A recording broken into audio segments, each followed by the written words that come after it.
दोस्तों, आज की कहानी है शक। आप तो जानते ही हैं, शायद आपने राजेश खन्ना और मुमताज़ की फिल्म आपकी कसम देखी होगी। वैसी ही कहानी है ये शक। आप इसे मेरी आवाज़ में सुनेंगे तो और भी अच्छा लगेगा। शादी के दिन घर वालों ने बहुत सारी नसीहत देकर मुझे विदा किया था और समझाया था कि ससुराल में किसी के साथ जवान मत लड़ाना। वहाँ पर सास और नंदों का घर है, सबकी बातें मानना और पलटकर जवाब मत देना। लेकिन जब मैं ससुराल पहुंची तो सास और नंदों का झुंड देखकर तो मैं घबरा गई थी। शादी वाले दिन तो उन्होंने मेरे साथ मिलकर खूब रस्में की। मुझे पहले तो ये बहुत अच्छा लगा और फिर मैं ये सोचने लगी कि ये सब तो शादी के दिन होता ही है। उसके बाद नंदें और सास मिलकर लड़की का जीना हराम कर देती हैं और ऐसा ही हुआ। उन लोगों ने मुझसे बहुत ही ज़्यादा सवाल जवाब किए और मेरी एक ननद जिसने मुझसे कोई बात नहीं की, वो मुझे सबसे ज़्यादा शक में डाल रही थी। कभी मेरे हाथ पाँव को गौर से देखती तो कभी दूसरी नंदों को जाकर कान में कुछ बताती। मैं खामोश दुल्हन बनी बैठी थी और ये सारा मंजर अपनी आंखों से देख रही थी। मैं जान चुकी थी कि ये लोग मेरे बारे में ज़रूर कोई ना कोई बात कर रहे हैं जिसको ये मेरे सामने नहीं करना चाहते। जैसे ही दूसरी ननद ने बड़ी ननद की बात सुनी तो उसका भी मुंह खुला का खुला रह गया। मैं तो ये देखकर हैरान परेशान हो गई कि ना जाने उसने मेरे बारे में क्या बातें की हैं और ऐसी भी क्या हैरान करने वाली बात है जिससे उनके मुंह खुले के खुले रह गए। मैं खामोश रही। मेरा उस घर में पहला दिन था। कैसे उनसे खुलकर बात करती। जल्दी ही ननदों का जुल्म खत्म हो गया। मुझे किसी लाल गठरी की तरह सजाकर पति के कमरे में पहुंचा दिया गया। मेरा दिल बड़ी ज़ोर ज़ोर से धड़क रहा था। आज तक मैंने किसी लड़के से बात नहीं की थी। मेरी शादी हुई तो मैं एक व्यक्ति की जैसे जागीर बन गई। अब मेरे दिल में उसके बारे में हजारों सवाल। कैसा दिखता होगा, बातें कैसे करेगा, कहीं वो मुझे ठुकरा ना दे तो मैं कहाँ जाऊंगी। मेरे माँ बाप ने तो बड़े अरमानों से मेरी शादी की थी। खैर, काफ़ी देर हो गई थी, तकरीबन आधा घंटा गुजर गया। बैठे बैठे मेरी कमर अकड़ चुकी थी। मैंने सोचा कि घूंघट हटाकर खुद ही अपना मेकअप साफ करने के सोने की तैयारी करूं। और उसी वक्त कमरे का दरवाज़ा खुला। एक आदमी दनदनाता हुआ मेरे कमरे में दाखिल हुआ। उसने कमरे का दरवाज़ा बंद किया। उसकी इस हरकत से लगता नहीं था कि ये मेरा पति है। बहुत ही बदतमीज किस्म का इंसान लग रहा था। फिर उसने आते ही पागलों की तरह अपने कॉलर की टाई उतारी और उसे बेड पर पटक दिया और वॉशरूम की तरफ चल दिया। उसके अंदाज और उसके हुलिये से लग रहा था कि बहुत गुस्से में है। क्या यही मेरा पति है? मैंने धड़कते दिल के साथ सोचा ये तो बहुत गुस्से वाले हैं। मेरे दिल से आवाज़ आई, पर अब यही मेरा मुकद्दर है। मैंने खुद को समझाना चाहा। 5 मिनट बाद ठक से वॉशरूम का दरवाज़ा खुला और वो व्यक्ति दोबारा से दिखाई दिया, पर मुझे उसको देखने की हिम्मत नहीं हुई। मैं सर झुकाए बैठी रही। तभी उसकी आवाज़ पूरे कमरे में गूंज उठी।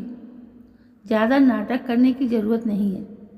अपने कपड़े बदलो और सो जाओ। मुझे भी नींद आ रही है। मैं लंबी लंबी बातें करने के मूड में नहीं हूँ। उसकी इस बात ने तो जैसे मेरे दिल को 1000 टुकड़ों में तोड़ दिया था। मैंने उसके आदेश का पालन किया क्योंकि माँ बाप ने समझाया था। बस उसके आदेश को माना, अपने कपड़े बदले और कमरे को बंद करके सो गई। जल्दी ही मुझे नींद आ गई। जब सुबह मेरी आँख खुली तो मैं अभी बेड से उठी भी नहीं थी कि तभी कमरे का दरवाज़ा बजने लगा। ये दरवाज़ा बजना ऐसा था जैसे 3-4 लोग मिलकर दरवाज़ा पीट रहे हो। मैंने देखा तो कमरे में मेरा पति नहीं था, शायद वॉशरूम गया था। मैंने दरवाज़ा खोला तो सामने मेरी नंदन खड़ी थी। उनकी आंखें तीर जैसी थी। वो मुझे सिर से पांव तक ऐसे घूर रही थी जैसे मैं ज़बरदस्ती उस घर में घुस आई हूँ।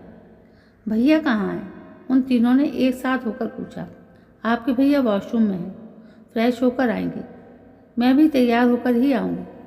ऐसे अच्छा नहीं लगता ना? हाँ हाँ बिल्कुल भाभी, आप जल्दी से तैयार होकर आओ।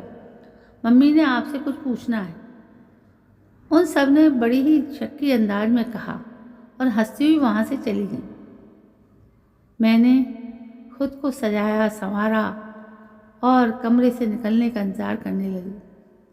खैर 2-3 मिनट बाद वो भी मेरे साथ खड़े थे। अब हम दोनों कमरे से एक साथ निकले।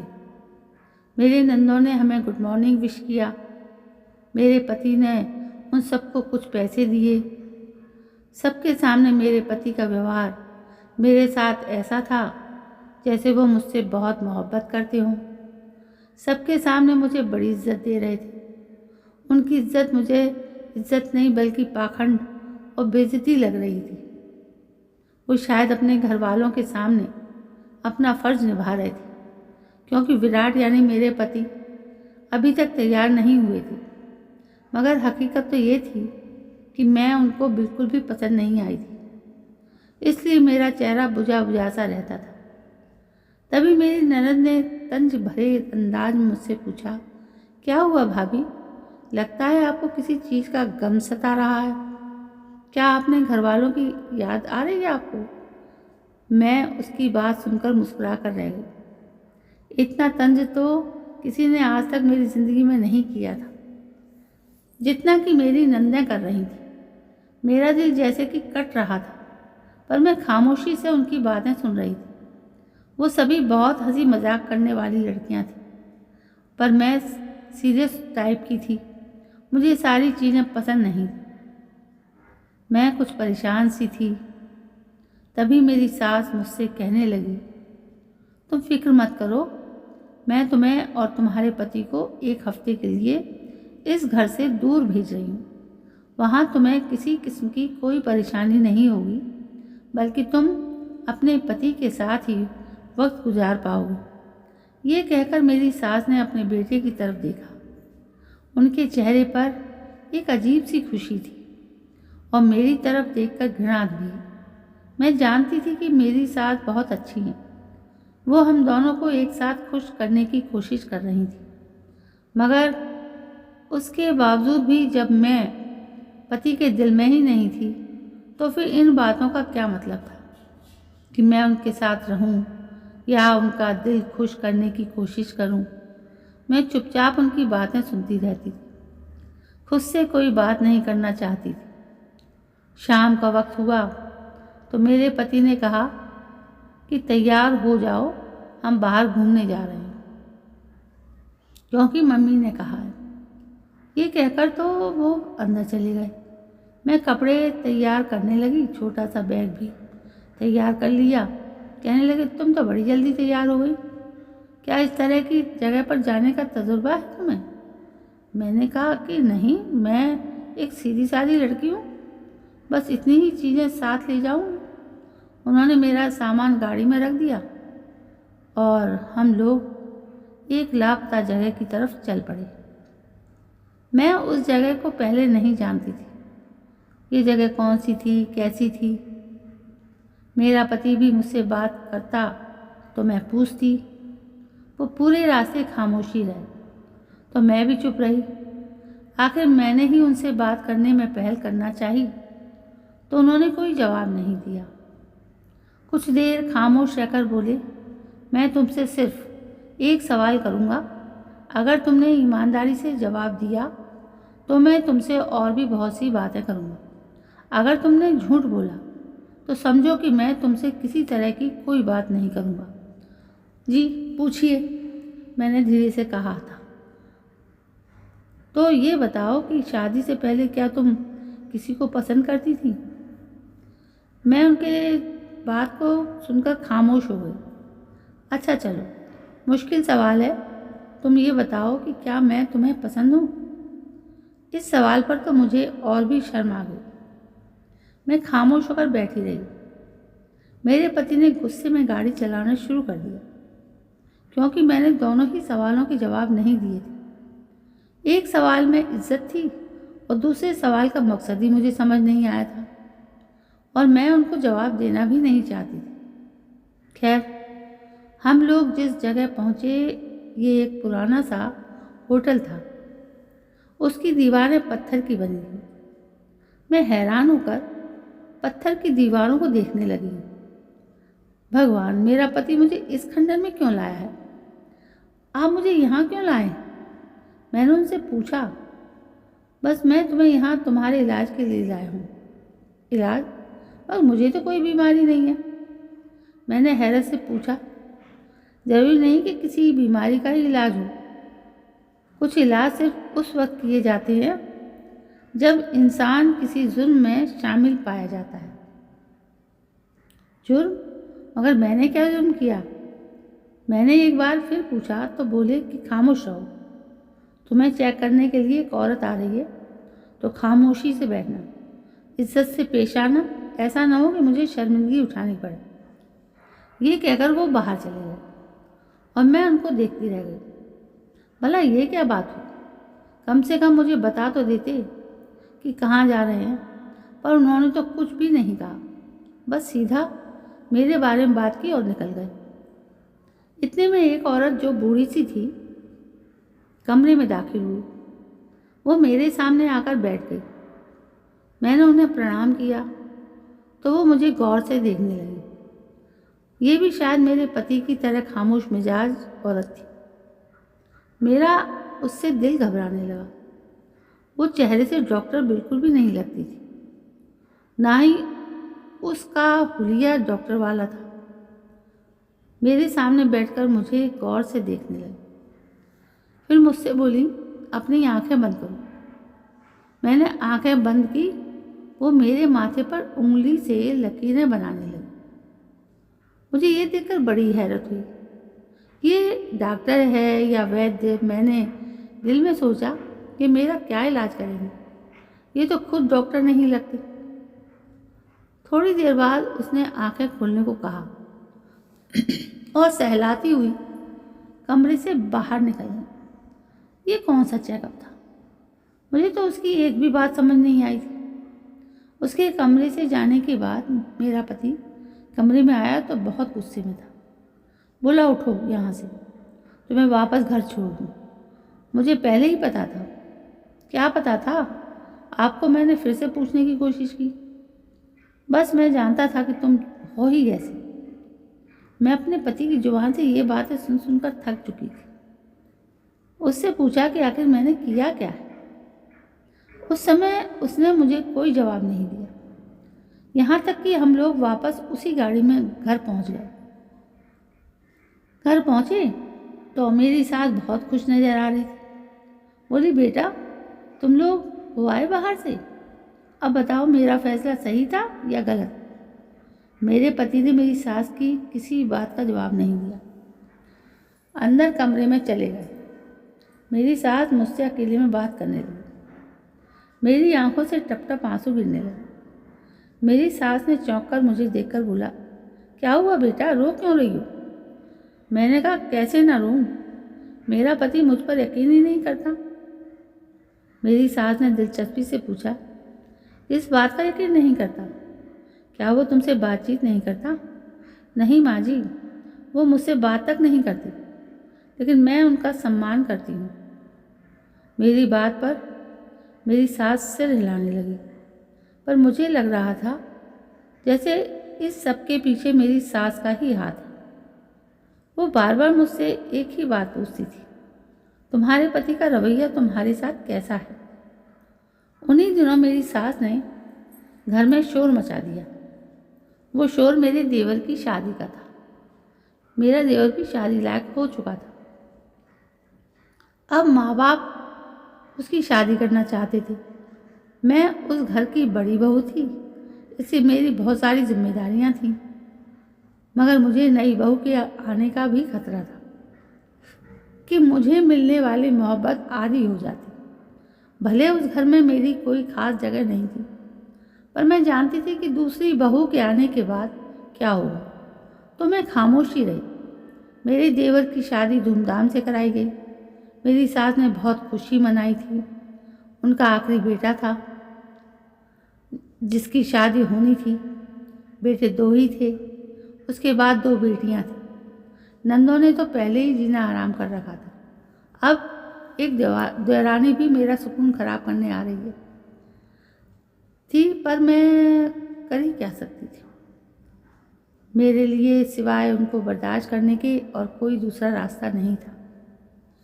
मेरे देवर की शादी हो गई। एक और लड़की हमारे घर आ धमकी, मगर उसने आते ही मेरी नंदों को पति की और सास की सेवा करना शुरू कर दी। यहाँ तक कि वो नौकरानी की तरह उनकी बातें मानने लगी, जबकि मैं थोड़ी अलग मिजाज की थी। अगर कोई मुझसे कहता कि बर्तन धो लो तो मैं कामवाली से धुलवा लेती, खुद ना धोती। मेरी नंदों को मेरी ये बात पसंद नहीं आती थी, जबकि मैंने कभी उनसे कोई बदतमीजी भी नहीं की थी। सब उस नई भाभी के नखरे उठाने लगे। ये सब देखकर तो मुझे बहुत बुरा लगता। ऊपर से मैं खामोश रहती थी, क्योंकि मैंने भी ससुराल वालों के साथ एक हद तक अच्छा रवैया रखा था, पर कभी उन पर कोई एहसान नहीं किया था कि वो लोग मेरी बात मानने पर मजबूर होते। लेकिन अब हर बात में तुलना होने लगी। मेरी सास मुझसे यही कहती कि तेरी शादी पहले हुई है, खुशखबरी भी तुझे पहले ही सुनानी पड़ेगी। मैं कहती कि माँ जी, ये सब तो ऊपर वाले के हाथ में होता है, मैं जहाँ आपको कैसे खुशखबरी सुना दूँ।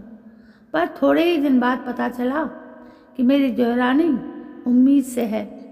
ये सुनते ही मेरी सास और नंदों के जैसे पर लग गए। बोली कि हम तो पहले ही कहते थे कि हमारे घर में एक ऐसा वारिस पैदा होगा जो सबकी किस्मत बदल देगा। मैं ये बातें सुनती तो मुझे बहुत बुरा लगता। आखिर हर कोई मुझे यही क्यों कहता था, जबकि सिर्फ मैं ही जानती थी कि मुझे औलाद नहीं हो सकती।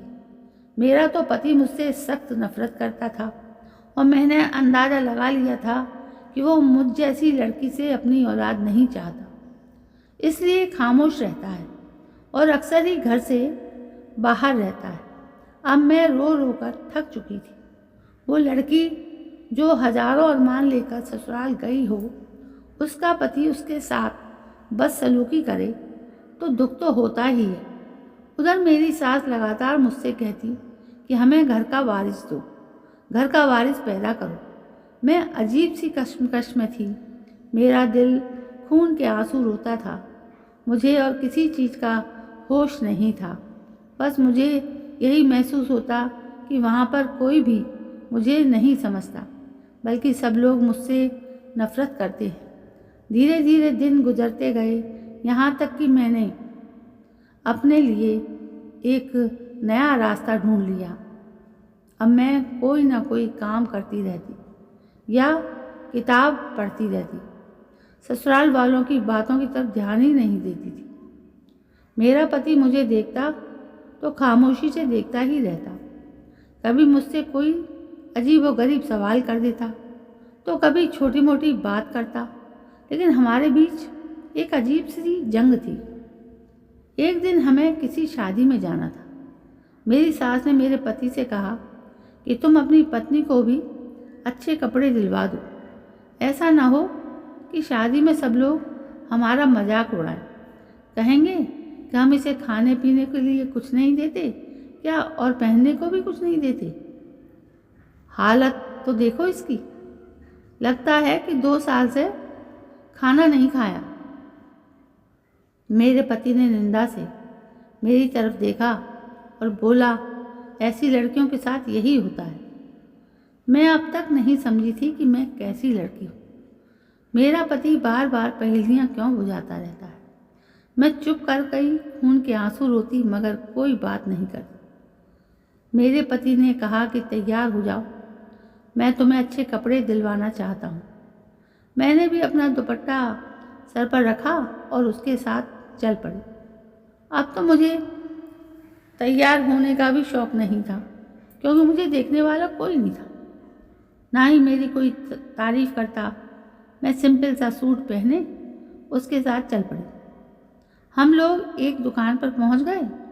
मेरे पति ने मुझे 4,000 का सूट लेकर दिया और बोला, तुम पर अच्छा लगेगा, पहन लेना वरना लोग बातें करेंगे। ये कहकर वो दुकान से बाहर निकल गया और मैं उसका मुंह देखती रह गई।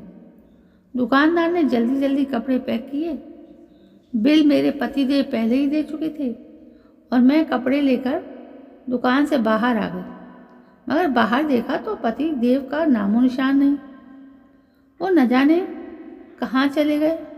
मुझे बहुत हैरत हुई कि मुझे अकेला छोड़कर वो कहाँ चले गए। मैं इधर उधर देखने लगी। आज से पहले मैं बाजार में भी अकेले नहीं आई थी। मैंने तो सारी ज़िंदगी 4 दीवारी में गुजारी थी, मगर आज मैं इस तरह सड़क पर खड़ी थी। आते जाते लोग को मैं देख रही थी, यहाँ तक कि मैं बुरी तरह रोने लगी। कुछ समझ नहीं आ रहा था कि कहाँ जाऊँ। खड़े खड़े 15-20 मिनट गुजर गए। अब तो मेरे पाँव से ही जान निकल रही थी। लगता था जैसे किसी ने मेरी सांसें खींच ली हों। आसपास से आते आते लोग मुझे अजीब नज़रों से देखते। मुझे बहुत बुरा लग रहा था कि तभी एक ब्लैक स्कॉर्पियो मेरे सामने आकर रुकी। मैं उससे दूर भागी, पर मैंने देखा उसमें मेरा पति बैठा था। मुझे देखकर मुस्कुराया और बोला, गाड़ी में बैठ जाओ। इतनी हैरान क्यों हो रही हो? मैंने देखा कि मेरे पति ने नई गाड़ी ली थी। मुझे गाड़ी में बिठाया और चुप कराने लगे। बोला कि इसमें रोने की क्या बात है? मैं तो समझा था कि तुम बहुत ही तेज तर्रार लड़की हो। एक बात बताऊं, अचानक उसकी आवाज़ भर आई। वो जज्बाती हो गया। जी बताइए, मैंने हिचकिचाते हुए कहा। मैंने तुमसे पसंद की शादी की थी मौली, लेकिन मेरी मम्मी और मेरी बहनें कहने लगीं तुम बहुत तेज़ तर्रार लड़की हो। उन्होंने मुझे तुम्हारी अजीब सी फ़ोटोज़ भी दिखाई थी। मैं नहीं जानता वो किस टाइप की थी, लेकिन मुझे बस इतना याद है कि उसमें तुम बहुत बुरी लग रही थी। हाँ, बल्कि याद आया, तुम किसी शादी में किसी लड़के के साथ डांस कर रही थी। मुझे ये देखकर बहुत बुरा लगा, पर उस वक्त हमारी शादी हो चुकी थी। अगर ये बात मुझे शादी से पहले पता चलती तो शायद मैं तुमसे शादी नहीं करता। मेरे बहनोई ने मुझे यही कहा था कि तुम बहुत खुली हुई लड़की हो, बाहर आती जाती हो, लड़कों से मिलती हो। बस यही बात मेरे दिल में बैठ गई थी। मुझे लगा था मैं तुमसे कभी कोई बात नहीं करूँगा और तुम सारी ज़िंदगी मेरे प्यार को तरसोगी। मेरी बहनें रोज़ मुझसे यही बात कहती हैं कि तुम किसी का काबिल ही नहीं हो। मैंने तुमसे शादी करके बड़ी गलती कर दी है। मैं इस बात पर बड़ा पछताता था और अब सोच लिया था कि 2-4 दिन में तुमसे तलाक लेकर अगली शादी अपनी बहनों की मर्जी से करूँगा। पर मेरी जान, तुमने तो बहुत सहन किया। तुमने मुझे महसूस भी नहीं होने दिया, पर मैं तुम्हारी एक एक बात देख रहा था। आज जानबूझकर तुम्हें अकेले छोड़कर गया। जब तुमने रोना शुरू किया, तुम्हारे चेहरे पर मासूमियत थी और अनजाना सा डर था। ऐसी लड़की किसी लड़के के साथ आज़ाद कैसे घूम सकती थी? मैंने और भी जगह से पता करवाया। मुझे माफ़ कर दो। मर्द के दिल में बाल बराबर भी शक आ जाए तो वो पहले जैसी मोहब्बत नहीं कर सकता। बस इसी वजह से मैं तुम्हारी ज़िंदगी को जल्दबाजी में बर्बाद नहीं करना चाहता था। मैं खामोशी से तुम्हें देख रहा था। मैंने जहाँ से भी पता किया, तुम्हारे चरित्र की छवि अच्छी ही मिली। मैंने तुम पर शक किया, उसके लिए माफ़ी चाहता हूँ, लेकिन यकीन करो, अब तुम्हारी ज़िंदगी को मैं फूलों से भर दूँगा। मेरे पति की बातों पर मुझे एकदम यकीन आ गया था, क्योंकि आज से पहले उन्होंने मुझसे इस तरह खुलकर बात नहीं की थी। भगवान का शुक्र है कि आज मैं खुशहाल ज़िंदगी गुजार रही हूँ। तो दोस्तों, कैसी लगी हमारी आज की कहानी? कमेंट करके ज़रूर बताइए। कहानी पसंद आई हो तो वीडियो को लाइक शेयर करें और चैनल को सब्सक्राइब ज़रूर कीजिए। दोस्तों, कहानी बनाने में बहुत मेहनत लगती है और एडिट कितनी मुश्किल से होती है। आप तक सही कहानी को पहुंचाना ही हमारे इस चैनल का मकसद है।